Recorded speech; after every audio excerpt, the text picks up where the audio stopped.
Like, I need you to be more in the frame.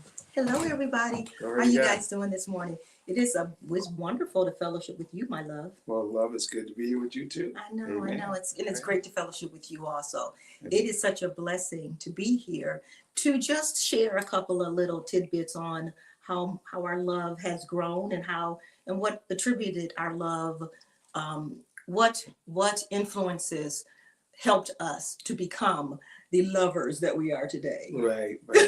I mean, we decided he's my that lover. He's my wonderful guy. And I still like him. Amen. So I want to share with you today what happened with me and what happened with him. That our love is not the same love that when I first saw this awesome guy. Right. And I think we'd like to just help anyone who is struggling to be in agreement with someone. Yeah. And learning how to operate in the rules for what we have found to be a successful marriage. Yeah. I mean, I think that, every couple is different. Everyone has different personality traits. But our desire in this Valentine's Day message, so to speak, is to just share how God influenced our marriage to the degree to help us have 39 wonderful years and many more to come. Good morning, Marquina Brown. Blessings to you, sister. Good to see you.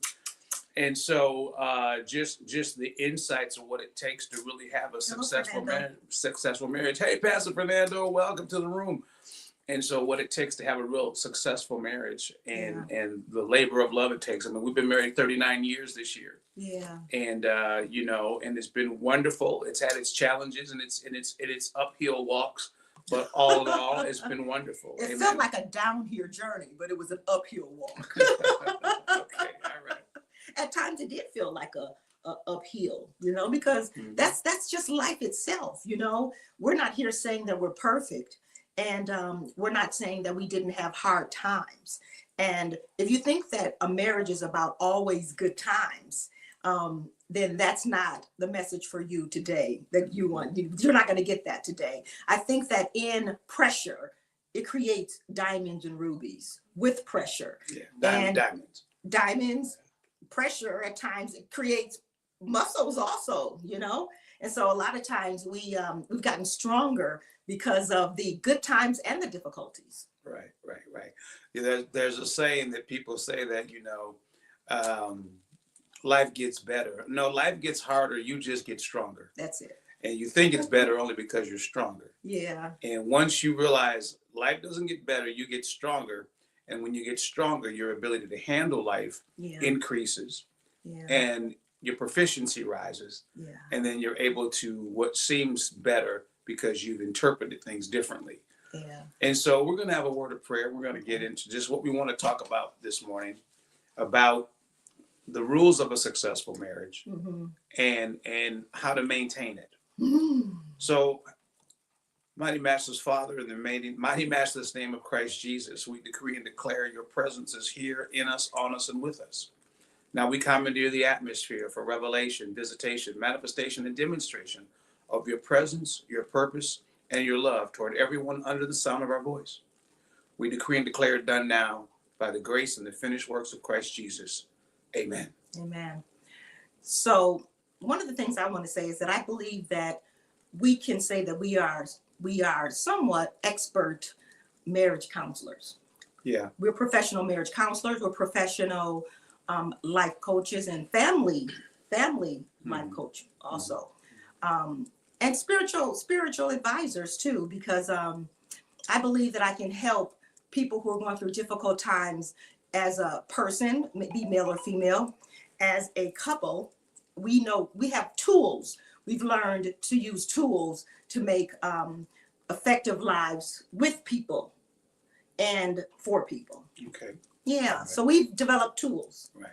to help you if you want to be helped, if you want to use these tools. So we have tools for you. I mean, the key thing is for any individual receiving any help from anyone, certified, experienced, and capable, is to receive it. Yeah. And until any individual wants change, no matter who comes to offer change, it's all about the receiver. And are you ready to equip yourself to be successful in marriage, in a multitude of other things as well? So I think all of this information we'll share and give insight to in this process will be beneficial. So the first thing I want to let us make points. So when we talk, I'm going to say first is change. Okay. You have to want change. Right. So you have to, so when you come together as a male, a couple, you have to want to be changed, because he changed me and I changed him. Right. And then I changed myself and he changed himself. Right. So the first thing is that you must know that you have to change. Yes. Not just your spouse. Because I know sometimes we think that we're just so perfect and so wonderful and great. Mm-hmm. We're thinking that I don't need to change. But we always have to change. Yeah. Change is the first thing that you must embrace, is that in order to have a great, awesome relationship with someone, is that change must be in the forefront of your relationship. Right. And you remember that it's the birth of you, or the death of you rather, and the birth of us. Yeah. And it's hard sometimes to put yourself to death for the benefit of us. Yeah. And the process that takes, because sometimes you can feel very disrespected in the crucifying of yourself for the benefit of us. And so that's important to understand. But when we first look at the biblical narrative of marriage, one of the things we have recorded in Genesis is God says it's not good that man should be alone. And I like to phrase that as all one. I don't think that alone is the same as all one. And God was really saying, from my studies, it's not good that man be all one. Mm-hmm. I will make an improvement for him from him. And okay, stop for a second. Okay, so we're doing this live, and we're doing this, and I want to say this, that I want you to talk to me. I want us to be conversational about it. You know how we were this morning? I want you to talk to them. Okay. I want you to talk to me. All right. So I want it to be conversational. Is that okay? Sure. Okay, so this is change. And so, as we do in the morning, because he and I always talk to each other about so many wonderful things. And so I want us to just talk to each other about them. Okay. For right now. Okay. Okay. We can look at them at times, but I really do want to talk to you about it. Okay. Because I think that in that organic way of flowing, I think that it'll help me with flowing better. Is that okay? Sure. That's a change. Yeah. So yeah. So do that. I mean, whatever you want, sweetheart. Yeah. So do that for me. I'm cool. And not the I'm easy Sunday breezy. morning thing. I'm easy breezy. Yeah. Mm-hmm. So oops, you're down there. You have to come over a little bit. Okay. So I appreciate that. Okay. So thank you. So right. So yeah. So what do you want to say? So in that of change, I want to say that I thought that I was okay. Okay, you thought you were okay. Yeah. When I met him, I thought that I was okay. I thought that I had some good stuff to offer someone. And you did. Well, I know I did, but in that I was prejudiced against you because I was prejudiced against you because I thought that I had to teach you some stuff too.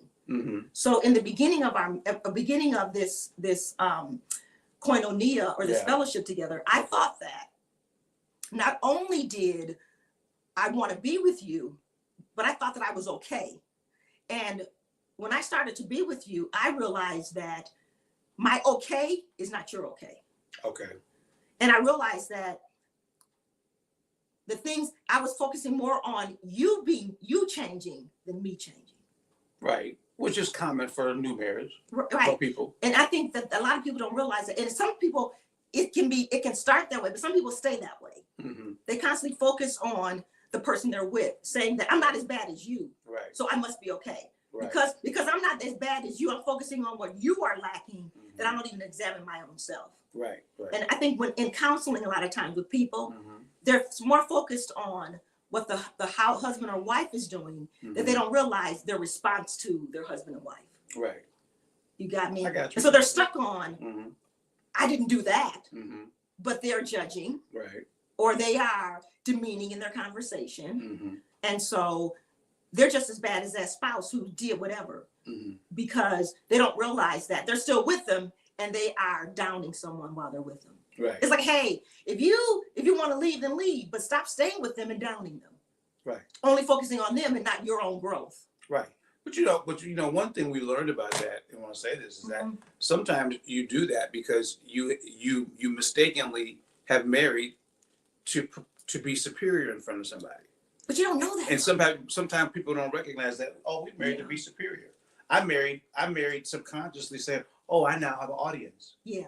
To display my intellect or my viewpoint. Yeah. And when you realize that, hey, wait, this isn't just one person on the stage. Yeah. These are two people on the stage. Yeah. But it's hard to abandon your stage. It's hard to abandon what made you. It's hard to. The way in which I saw money is not the way in which you saw money at times. Mm-hmm. Really, the majority of our saying was same, but the latter, like sometimes they say you focus on the 20% and not on the 80%. Right. And that 20% becomes even bigger to us for some reason. We don't realize that it's 20% difference. Right. And you saw money differently than I saw money. Mm-hmm. You saw building wealth differently than the way I saw building wealth. Mm-hmm. Only because I didn't have as much wealth in the beginnings. Mm-hmm. You came from a middle-class family. I came from not a middle-class family. And so what went in your foundation of how you handle anything and everything was you handled it lightly. You were like, if I wanted it, I got it. I got what I wanted. Mm-hmm. And I really got what was needed. Mm-hmm. And I had to understand that in my wanting to understand money, I approached it as a need, and you approached it as what? As a tool. As a tool. That's good. Money's a tool. That's good. It's just a tool. It's not a need. Yeah. It was a need for me. It was a tool for you. All of your needs are met, but the tools help you build what you desire. Yeah. Yeah. And I've always, yeah. when you, in my That's good. foundation, That's I've always good. had my needs met. Yeah. So money wasn't a need, it was handled. Yeah. But now it was about taking the money as a tool That's good. and building your desires. Yeah. And that difference in us, I had to change in how I saw. I had to change in how I saw money, and he had to change in how he saw it too, because the way in which I wanted to handle it was different, and we had to make it Elliot Belinda way we handle it, and not just Elliot, Right. Belinda. Right. I mean, it's a koinonia. Yeah. When you get married, we're blending families. Yeah. We're not just blending ourselves. Mhm. We're blending the entire philosophy Yeah. that we came from. Yeah. And we're sorting through it and keeping the good, throwing out the bad, arguing over what one thinks is valuable, one thinks not valuable. Right. And so you're going through a whole process of crucifixion Yeah. to emerge in a new life. Yeah. That was difficult for me because he saw everything as his, even his father's stuff, because he and his father. Well, I'm not selfish though. I want to make that clear. When you say I say everything is mine. No. When I mean, let me validate that. When I say everything as his, I mean that you had ownership of things. Right. You were taught ownership of things. Mm-hmm. You owned your father's stuff. Yeah. You owned, that, if your father had a cutlass, you owned it. You were like, we have a cutlass. Mm-hmm. I was never allowed to own stuff because I was in the pass me down family. Okay. Where because we had so many children in our family, what I wore was going to be passed down to my sister Teresa. And what I wore was passed down to me from my sister Deborah. Mm-hmm. So I didn't own it. Mm-hmm. But because you were the only guy and your sister was the only girl, you owned what you had in your household. And because you had this ownership thing in you, it seemed like you were lying to me.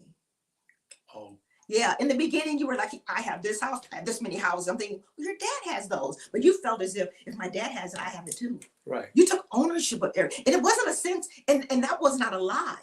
Because you knew when you told me that, you said, if my father passes, I got to take care of that stuff. Right. And he would want me to. Right. And so that was a different kind of understanding to me of that ownership and how you stepped in ownership of everything. No, I think this is a good point to go in on, because isn't it interesting that you saw what I was saying as a lie? Yeah.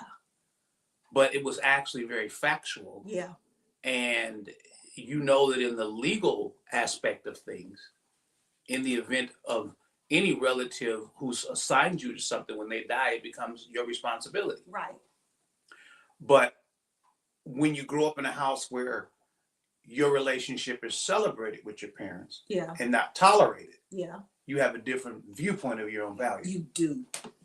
And that's important, because we were different, but we were so much the same. Right. But when you're celebrated as opposed to tolerate it. Yeah. You have to adjust to that emotionally in your marriage, because now a person has come along to say, I'm going to celebrate you. Mm-hmm. And when you try to celebrate a tolerated person, they can sometimes see you as being unnecessary. Well, sometimes Yeah. they can see your process as unnecessary. Yeah. It's too lavish. It's too over the top, Yeah. or even sometimes it's too selfish. Yeah. And it's like, well, who's counting?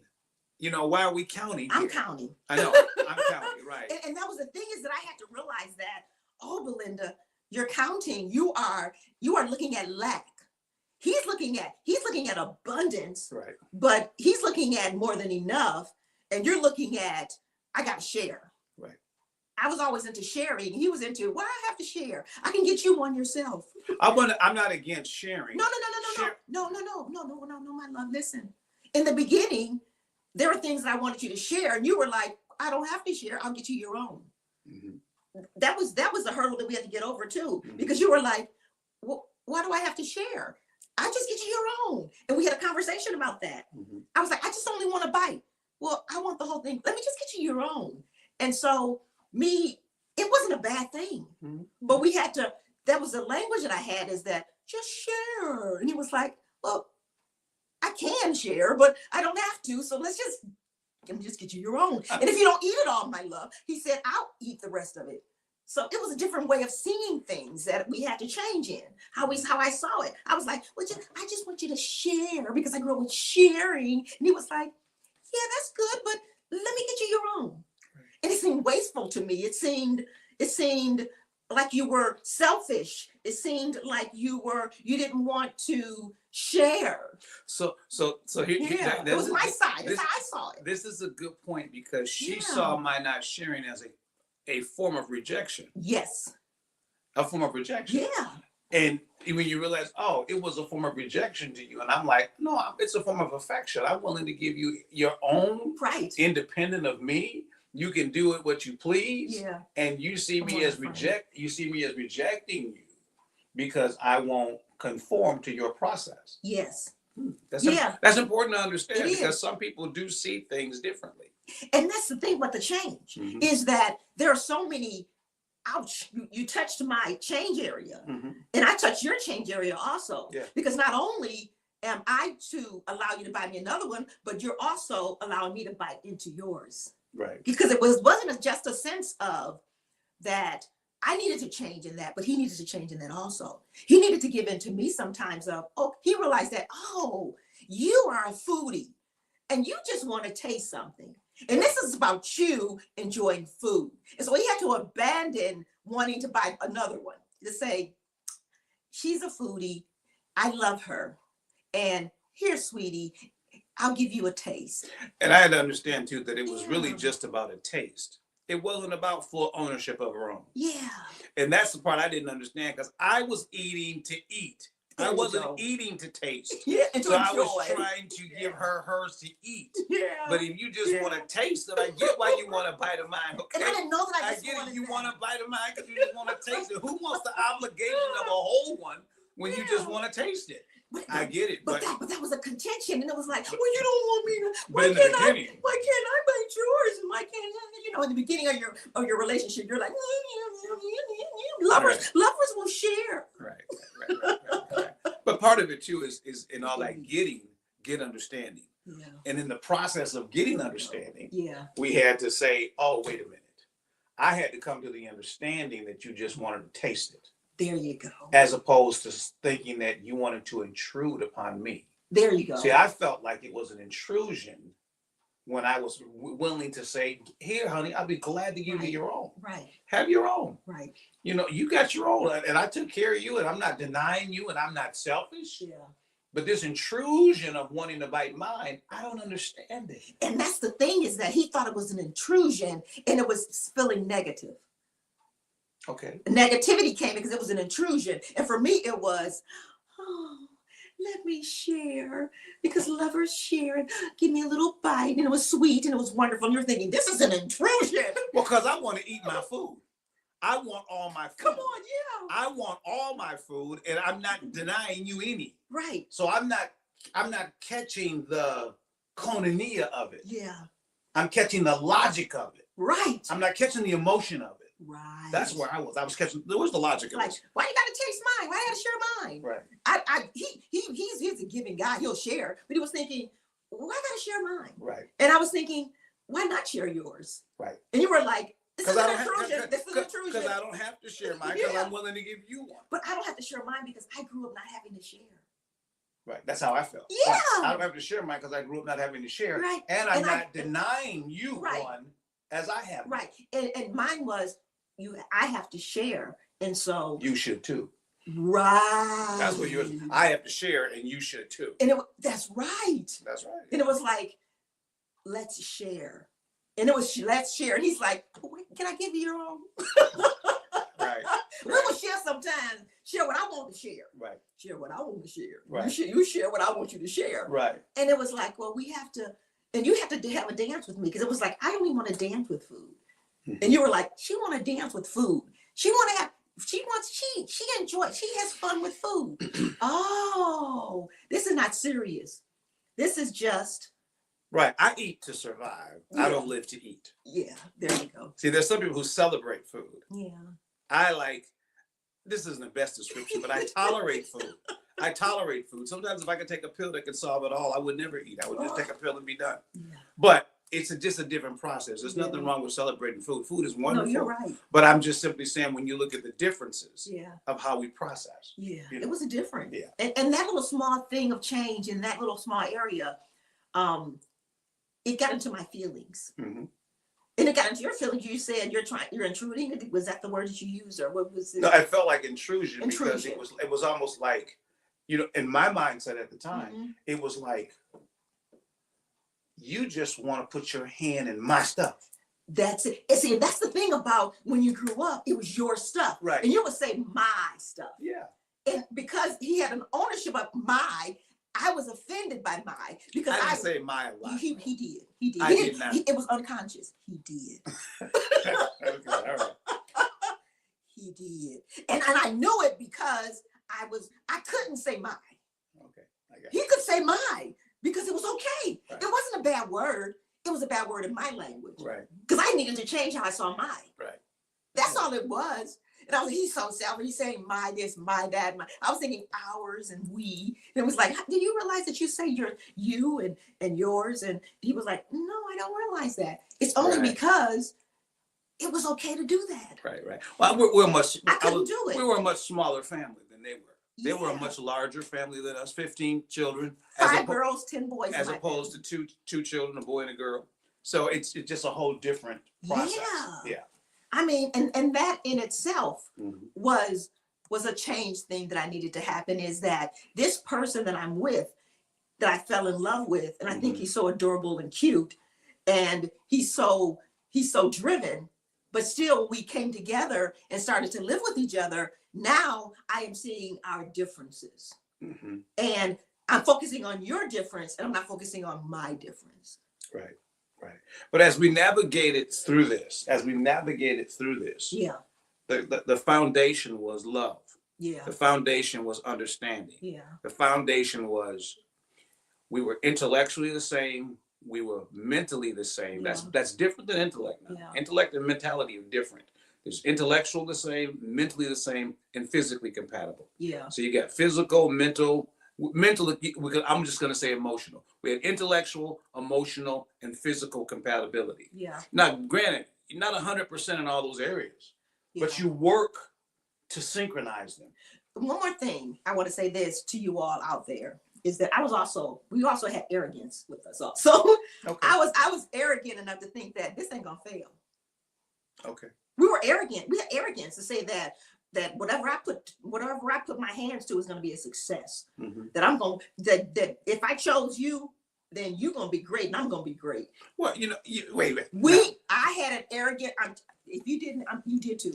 I had an arrogance, said this is not gonna fail. When I get married, when I fall in love, it'll be forever. Mhm. It was when I fall in love, it's gonna be forever. Well, wait a minute. Now, wait a minute. I said that in myself. I agree with you. That we had that arrogance, but I also want to. Wait. And the arrogance was, and I'm not gonna put my stamp on any dude unless I know that he has the chutzpah, he has the stamina to deal with me. Okay. That's what I'm telling you, is that I had a lot of wonderful guys around me. And when you came, I knew, because my mom said, "Are you going to marry this guy?" I said, "I'm marrying him because he's got the chutzpah. He's got a deeper value system. He has a hook. He has a hook into a foundation that I want, a new foundation that he can help me, and I believe I can help him." Okay. And I'm not coming in this to fail. I'm not gonna put my name on someone and say that's my husband. And I'm too arrogant to fail. I'm too arrogant to think that I can't do this. Right. And see, I have a problem with the word arrogant used here. Okay. I think It's okay. that she had a subconscious confidence that she was going to do the work to be successful. I had a subconscious I was confidence. arrogant. I didn't want anyone to see me failing. I didn't want anyone to see that what Belinda put her hands to wasn't working, because I had other siblings behind me in my mind, I was a teacher of my siblings. Okay. And I was there to be an example. And there was still whatever word we want to say it, that I felt as if you ain't gonna see me failing. I'm gonna be an example to the Black culture. I'm gonna be an example to the church. I'm gonna be an example to my siblings. Okay. That drove me for a while. That's her perspective, and we respect her perspective. I got you. You know how you see it. You know. Yeah. I mean, that drove me for a while. I understand when you say arrogance. Yeah. But I want to say that being an only son and all the things that I've done, my determination has been classified as arrogance, and it wasn't arrogance. It was just simply determination. Now, I'm not saying there's not. And now listen, so while we're talking, you just privy on our conversation. Now I start look up the word arrogance. She's gonna look up the word arrogance. This is how we converse. You're witnessing how we converse to have a 39-year wonderful marriage. And this isn't. Don't I usually just go and say, let me see the definition of arrogance? Because is that what we do, my love? Yeah, that's what we do. Okay, so you can talk while I look up the arrogance.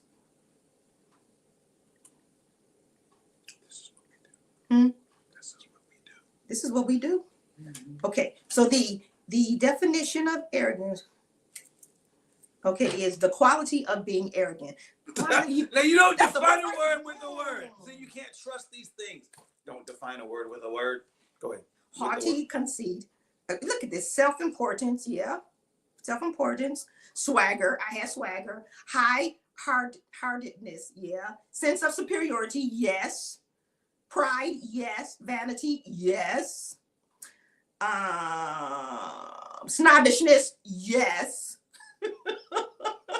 Boast, yes. Smugness, yes. Now, see, I don't agree with having those. I had those. She can talk for herself. I don't agree with having those. No. Self-importance, yes. No. Egotism, yes. Everyone has ego. But then that's considered arrogance. I'm not saying it wasn't. I think arrogance is good, personally. Arrogance has its place, but I want to say ego, not arrogance. Ego has its place, which people confuse for arrogance. Pride, vanity. Okay. And pride is not a bad word. Sense of superiority. I had a sense of superiority. She had a sense of high value. Superiority and high.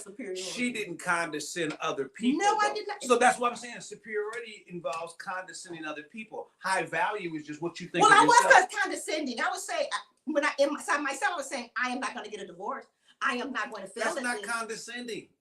You're misusing the word. It's not condescending. Okay. Condescending is to down someone else, to make a decision that I'm not getting. To make a decision that I'm not getting a divorce or I'm not going to fail is simply self-confidence.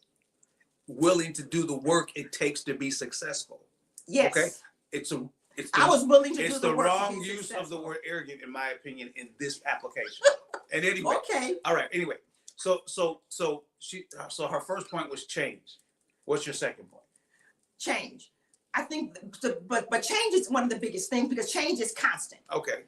And you have to keep change in the basket, because you're gonna have to change all the time.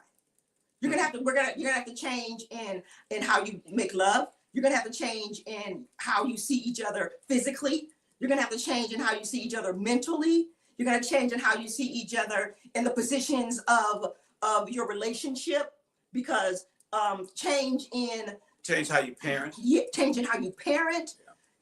There's a big change in how you hear, because you started to listen to me more. You were listening more to your father because he was a dependable source of wisdom. And when you had to change in sharing things first with your father and then with me. Okay. Me first, so you had to learn to share with me. Okay. In our communication had to change. Yeah. The communication had to change. The way in which we operated households had to change. Okay. The way in which I fellowship with my mom and you fellowship with your dad had to change. So the next word is now what?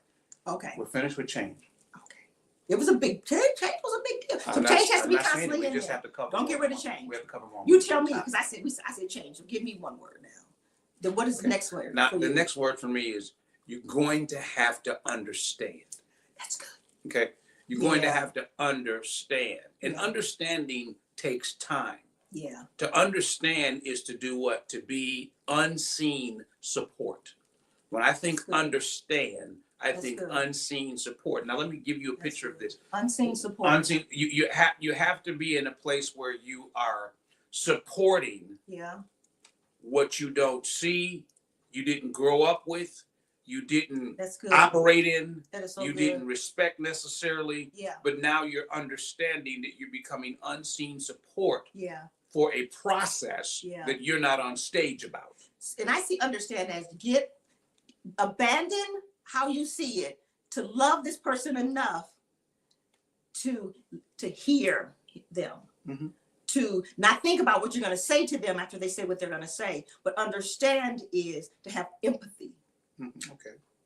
So I had to have empathy for why you were doing it, and how you were doing it, and how you see it.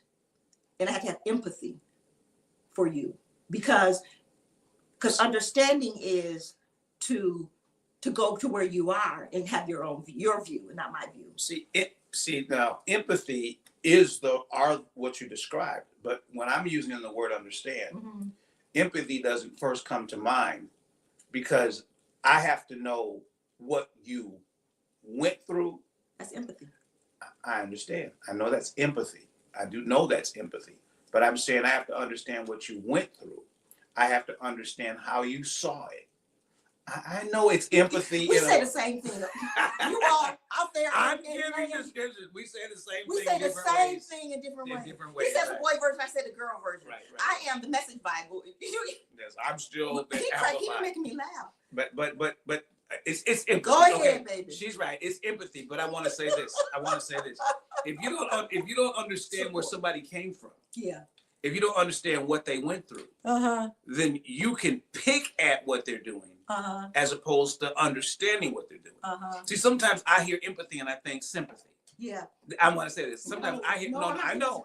Sometimes I hear empathy and I think sympathy. Yeah. So that may be my confusion why I'm doing more elaboration on the word. Yeah. But all I'm saying is that when you this is what we do. when you sit down and you realize, okay, wait a minute, I got to understand that you had to share more than I had to share. Yeah. And so it can be offensive when somebody interprets your independence as selfishness. Yeah. When all it is independence. Yeah. I didn't deny. Selfishness to me is that I've denied you something that I have. Yeah. But if I haven't denied you something that I have, don't call me selfish. Yeah. And so it's so I'm saying you got to understand with your next level of marriage is to understand how this person was raised. And then also it's important to know that sometimes we are selfish. We have selfish tendencies and we don't realize that, that is selfish of me, that I decided not to share in all things, that I want to, and then you can see sometimes at times a selfish side of yourself. Because if you're a person that lived alone and you've only had yours, and then now you have to share with someone, you can see a little selfish side of yourself. Sure. You know what I mean?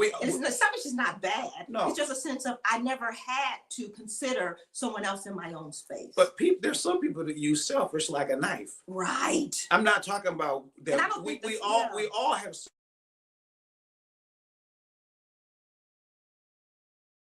selfish sides. Right. And it's like, wait a minute here. Why are you stabbing me about this? And so let's just and when I saw your selfish side, I didn't feel as if it was a stab. Oh, I it was, wanted- it was a stab to me sometimes. It was. Oh yeah. Okay. Because you would label me something, and it's like, I love you, I want to give you everything you need. I'm not trying to deny you anything you need. Yeah. And I'm so when telling you would define it as Yeah. selfish, it's like, well, that's a blow. Yeah, I agree with you. But I want to say that because I know in my own heart that I wasn't using a knife. But when you start to come, when I you're, said it felt like a knife. I know it felt like a knife. Right. When you are with each other as a coupleism, things that they do and say will feel like a knife. Right. But if you know in your heart that you don't have a knife, you stick with that, and then they'll understand that they didn't have a knife. I felt that way because they're now going in my own emotions to live with me. Mm-hmm. Because a lot of stuff you did felt like a knife too, but then I realized that he's got a good heart. It really wasn't a knife. It was, I saw it, it felt like a knife to me because it was time for me to put the drawbridge down and let him come aboard. Right. You know? But you still I agree with all of that. She's right and all that. You have to see it different. But as I was explaining previously. Mm-hmm.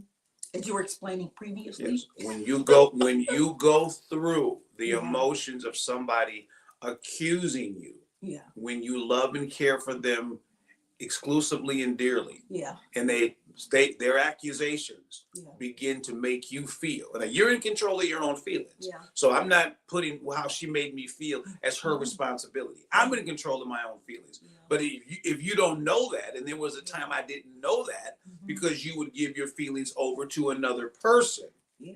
hoping that they were going to make you feel like you wanted to feel, when the only person that can make you feel like you want to feel is you. Okay, so you got to sit back and say, well, wait a minute. You made me feel. You know, I didn't make you feel. Did I touch you? No. Well, I didn't. Yeah, I didn't feel you did. I couldn't make you feel nothing if I didn't touch you. But let me say this: there is a hidden man that people touch. Yeah. Husbands and wives touch the hidden man of the heart. Yeah. And when we get upset, we get emotional, we get happy, we get joyous, we get depressed, we get down. Yeah. All of that is that hidden man of the heart being touched. Yeah. Okay. Mm-hmm. Sometimes I'm gonna go both ways. That's Okay. fine. Okay.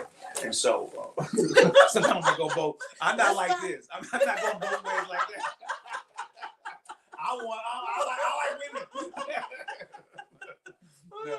Oh, yeah, understanding is important because I think that when you start to understand the person, you start to come out from on yourself or how you think and you see it to try and walk in their shoes. Okay. You know, and I think this is that, and it's also you also listen to them, because I can think I know what a man is feeling, what Elliot is feeling, but when I open myself up to hear Elliot, and for Elliot to tell me and not me to tell Elliot what he should be feeling, I think that is humility in a relationship. Okay. When you're understanding, when you have to understand someone, you have to want to understand them and not try and tell them, but to let them teach you about themselves. But if they don't say anything, yeah, and they're in a slow process Yeah. of revealing it because they're really protective yeah, of what they reveal, yeah, you can start to feel like the person is veiled from you. yeah. And a lot of times we veil a lot of things from each other. But when we start to change, when we start to understand that what our intention is in this relationship, and we start focusing on, I think one of the biggest things that I've seen is that if I decide that I want a pure heart, if I decide that I want a pure relationship with you, then that unseen power that I carry inside of me, that is we call God, he teaches me how to humble myself to this new experience, how to let me know that it was his idea to create male and female, and I'm going to teach you how to get along with Elliot. He taught me how to abandon my own ideas of you to hear you. Okay. And I realized that, and I want you to hear me, and I want to hear you. You have the right for me to see you. You have the right for me to hear you, and you have the right for me to understand you. You have rights. I don't just have rights. You have rights also. I agree with that. I agree with that. We agree with that. But we still have to understand emotionally in a relationship. We still have to understand emotionally in a relationship. You have rights to hear people all the time, but their ability to process hearing you. Yeah. That's Okay, what, you can have a right to hear somebody, and somebody can even want to be heard. yeah, But you know, to be heard, you have to make a sound. yeah, To be heard, you have to be willing to be vulnerable, to expose yeah, what it is you want to voice. yeah, And some people want to be heard by being asked questions. yeah. That's the That's understanding. arrogance. That's not. That's arrogance That's to me. not to me. If you It's need just the to way that we tell learn. me what you want, don't make me ask you questions about what you want. See, and I think that's love. I think that I don't think it's See, arrogance. this is good. This is good. I think that the way in which my code is cracked is a lifelong, what do you call it when it's a mission. Mm-hmm. Our lifelong mission is to understand you and to crack your codes. And I don't think you were arrogant when, because you were a big code to crack. I mean, you were very, would you say this? Yeah, yeah, you to me, see, we don't think that we're big codes to crack, but to the other person here, understanding that Elliot was a big code to crack because he had belief systems that were belief systems and he saw it his way. Mm-hmm. And you're a very opinionated person. Yeah. And for me to, and because of your opinion and because you were such a strong opinionated person and my communication wasn't that strong, I would be like a little turtle. I'd go in my shell and then I learned how to come back out. Right. Because then I realized that, oh, he's not the booger bear.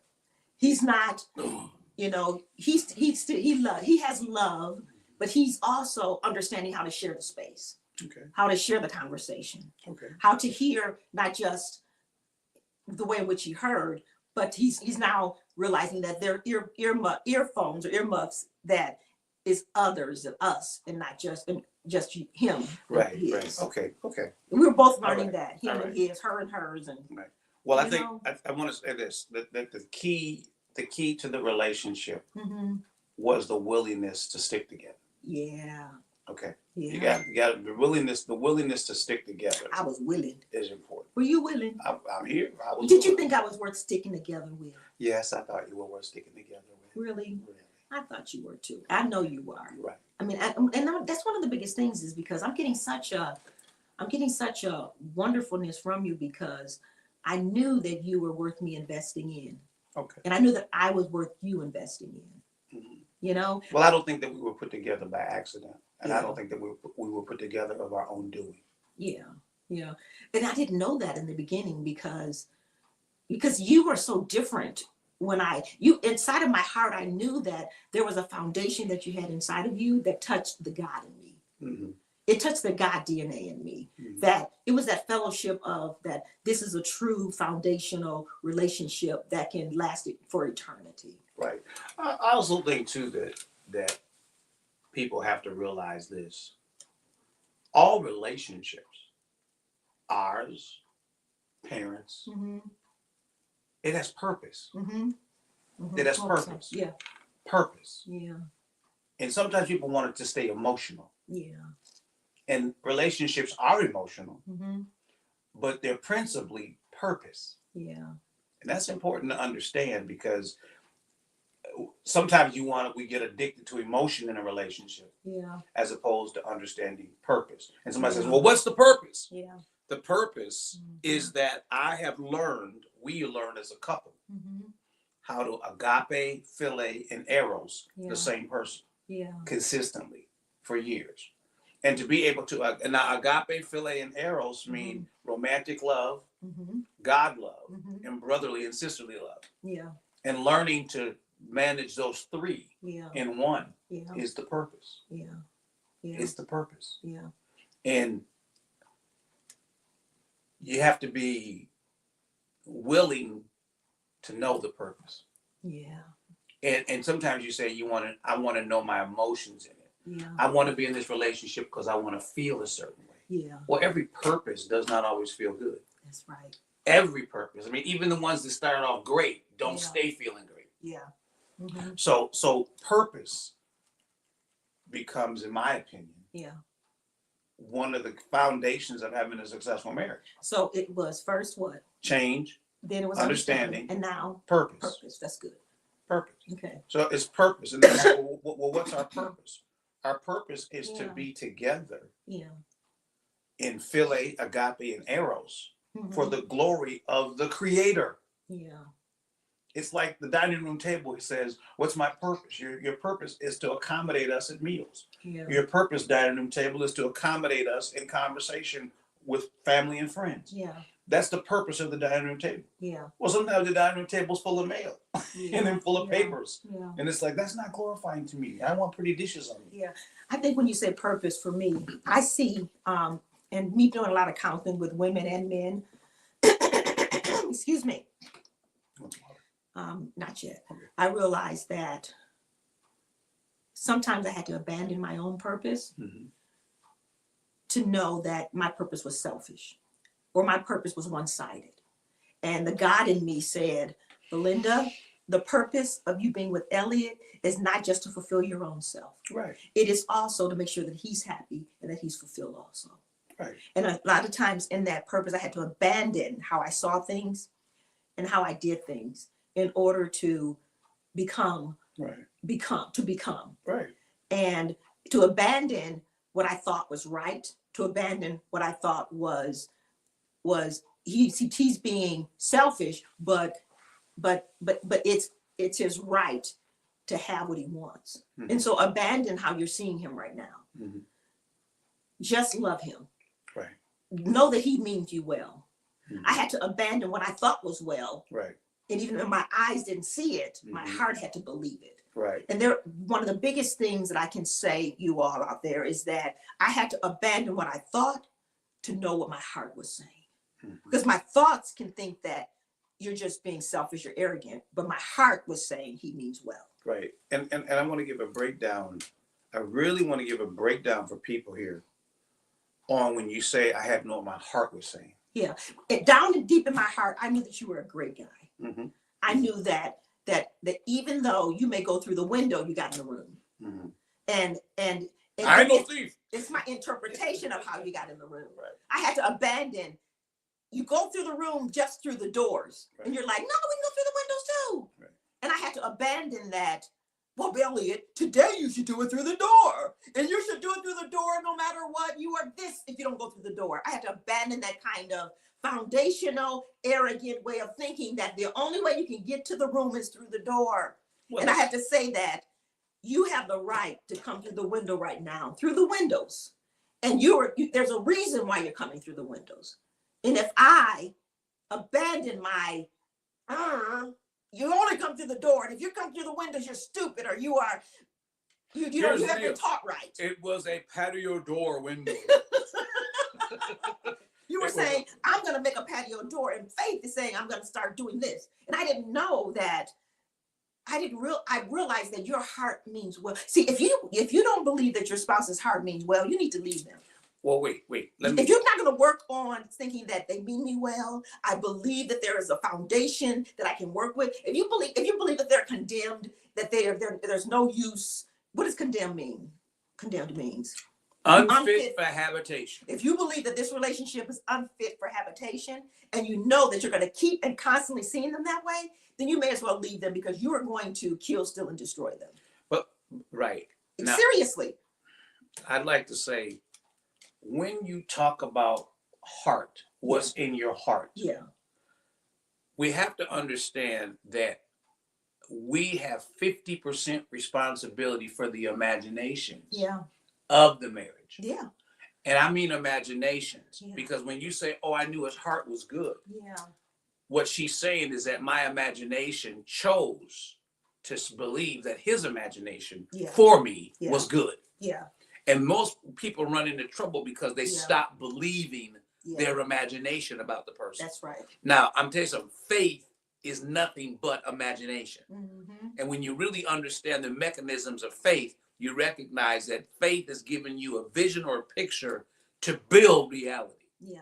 Because imagination is the parent of reality. Yeah. And this is why we got to cast down imaginations that work against our success. Yeah.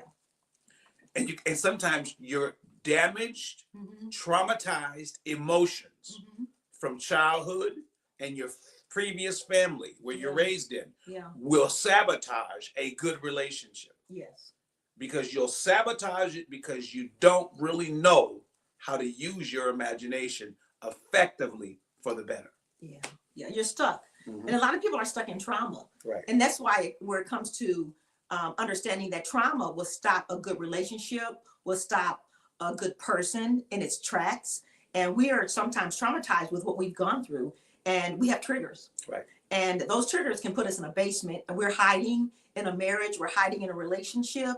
And until you welcome healing, you welcome peace and patience, and you welcome recovery, you will constantly see that other person as the bad guy or the bad girl. Yeah. Because you're in trauma. Right. And you have to welcome self-examination. That's good. Yeah, Because come on, son. you have to welcome self-examination. Yeah, you do. Because if you won't self-examine, Yeah, someone else will always be the boogeyman. yeah. You'll right. never think it's you. It's the truth. If some people don't want to self-examine, Mhm. you got to look in the mirror inside your inner person Yeah, and self-examine yourself yeah. and say, now, what have I got to do with this? Mhm. How am I seeing this? Yeah, And that's the beautiful thing about having the Holy Spirit, Yeah. is that the Holy Spirit helps you look in yourself and say, wait a minute, where am I? Where am I, Father? yeah, Where am I? And what, yeah, where am I? The Father's in you. yeah, And you ask the Father, how am I looking at this? yeah. And he'll help you see that, oh, well, you're looking at it right, you're looking at it wrong, you're looking at it this way, whatever the way it may be. So, and then if you're humble and not arrogant, you can humble yourself and say, I got to change my perspective. Yeah, I have the wrong perspective on that. yeah. You know? You know, I think that's what's so powerful is that sometimes we don't realize that we're our Almost enemy. own worst enemy.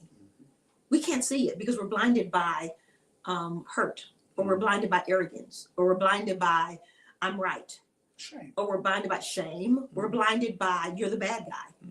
And because we constantly, Oh, there has to be a bad guy. yeah. Certainly, it's not just misunderstanding. Right. You know, one thing that you and I see in this relationship is that you see me more than I see you. Right. I mean, I see you more than you see me. And I see you more than you see you. Yeah. Right, yeah. I don't, You see each other. right. I'm not looking in the mirror all the time. The majority of the time we're with each other, you're looking at me and I'm looking at you. Right, And I can tell you that you have something on your face right, when I'm looking at you most of the day. right, So you see me more than I see myself. right. And if I don't understand and believe that you're watching me and you're seeing me, and that you can tell me something about myself that I don't know because you're watching me and you're seeing me. Right. But let's talk about how comfortable or uncomfortable that really is. That's very uncomfortable. You know, and that's very uncomfortable for some people. For someone to tell you about yourself if you're not ready, Mhm. or if you're not accustomed to the way in which they bring it, Okay. you know? Mhm. Yeah. Right. Okay. Right. Yeah. So you said if you're not accustomed to how they bring it or whatever, what they tell you about yourself. Mm-hmm. You know, God called David a man after his own heart, Mm-hmm. meaning he was a man after God's own imagination. Mm-hmm. He wanted to see it the way God wanted it seen. Yeah. Yeah. And when you want to see it the way God wants it seen, Mm-hmm. you say to yourself, wait a minute, somebody is seeing me and saying something about me, Yeah. and I want to see it the way they see it, Mm-hmm. because it may be true. Yeah. It may not be true too, though. Sometimes Right. people can be Oh, wrong about you, yeah. and then sometimes they can be, they signed you, Bill. No, Now you're you're alone. alone. Oh yeah. Sometimes it can be right, sometimes it can be wrong. Right. But the point is that the humility to say, like when that guy came shouting those threats at David, Yeah. and his men wanted to kill him, Yeah. he said, "No, wait a minute, let him speak. Yeah. Maybe God is trying to say something to me." Yeah. And the humility it takes to stay in that position. Yeah. It's a lot. It's a lot for a person that lives with you every day to now tell you that they see something. And it takes a lot of love. Yeah. To encourage, Yeah. to tell it to them in the right way and at the right time, Right. and to receive it in the right way and the right time. Right. And one thing you got to realize too is that some of our personality types Mm-hmm. are just improvement types. Self-help. Yeah, I'm a self-help improvement He type. I is. fix houses. I read about personalities. I read about human beings.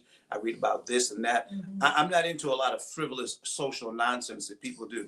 I want information that's beneficial. Yeah. You know, I don't want to watch you cook and joke with your friend in the kitchen. That's not my viewpoint. Mm-hmm. But I'm simply saying that you have to know your personality type. Yeah. And it's important to know the personality type of who you're choosing Yeah. so that it doesn't become a personal violation. Yeah, yeah, yeah, I mean, if I just ate garlic, I got garlic breath. yeah. Understand that I eat garlic, that I'm not always garlic breath. You got my point? Yeah. I'm saying that because you gotta know what you're with. Yeah, but I think that's the dance. Mm-hmm. That's the dance that you develop, because you know there's the dance called the samba. It's called the what else? It's called the whatever dances they teach you when you go to dance class. Mm-hmm. Marriage is a dance. Yeah. And you're learning a new dance, how to dance with your partner. Right. And you're learning how to one thing you know about Pastor Elliott, if he has your telephone number and he can message you, other times he'll message you self-help I'll stuff. send you a video. He'll send you a video I'm gonna send you a video about awesome stuff. Yeah. Because he is always learning and always coming to the knowledge. Always a student. Yeah, always a student. And he will, if he knows something about you, he will send you what he believes will help you.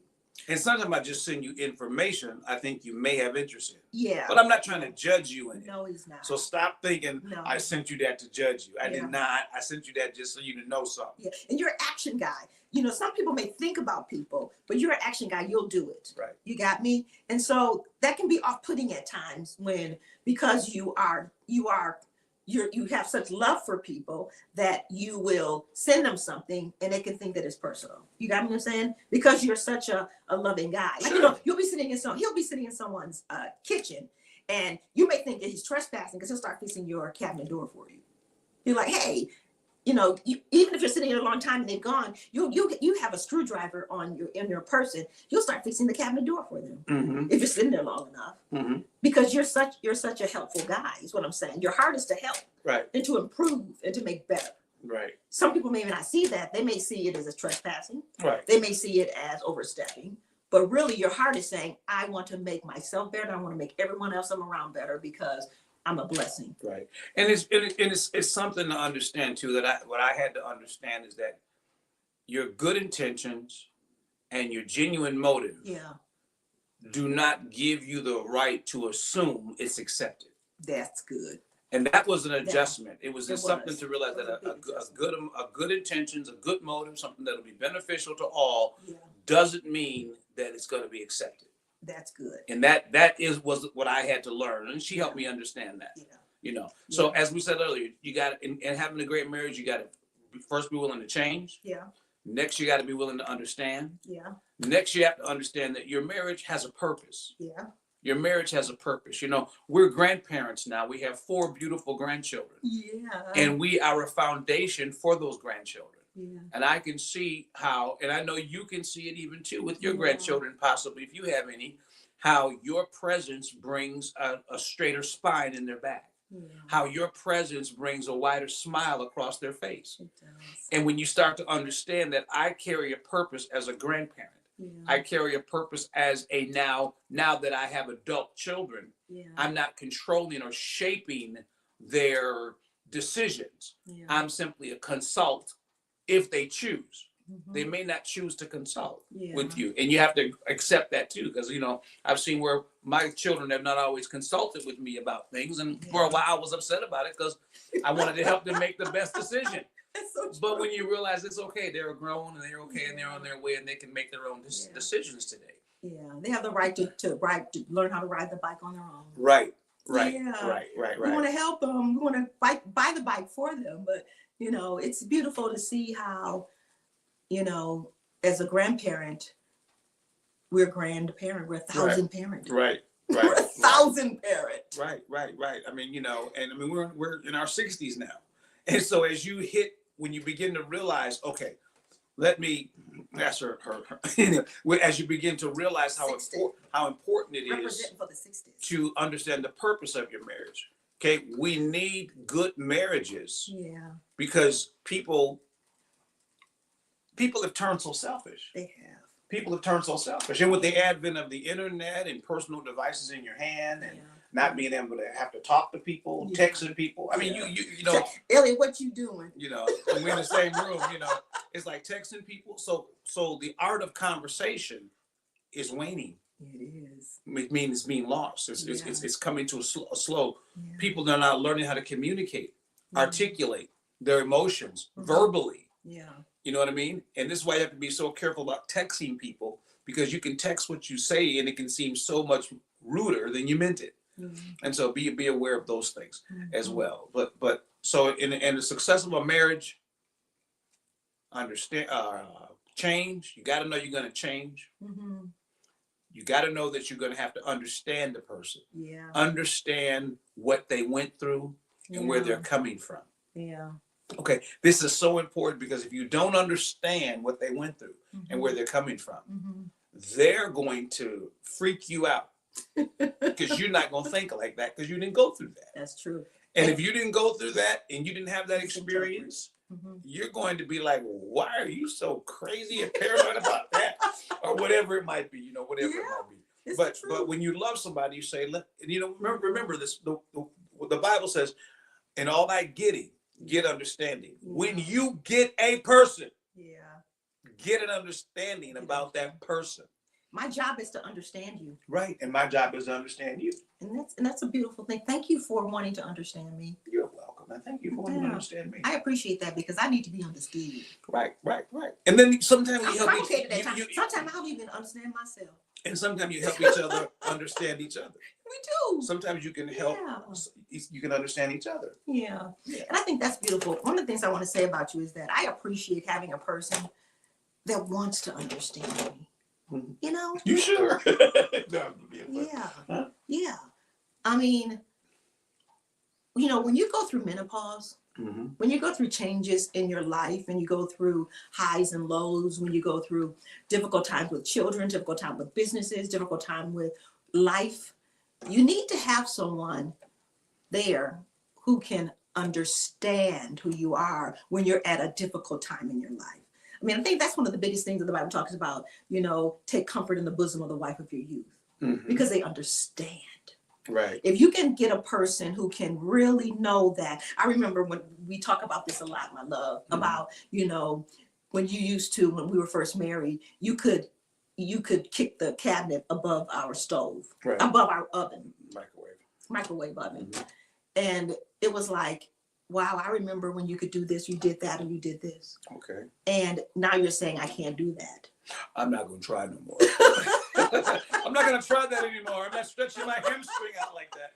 But I'm saying, but I was there and I know you did it. Right. Okay. And so it's a blessing to have someone who can understand me, Mhm. Who knows that.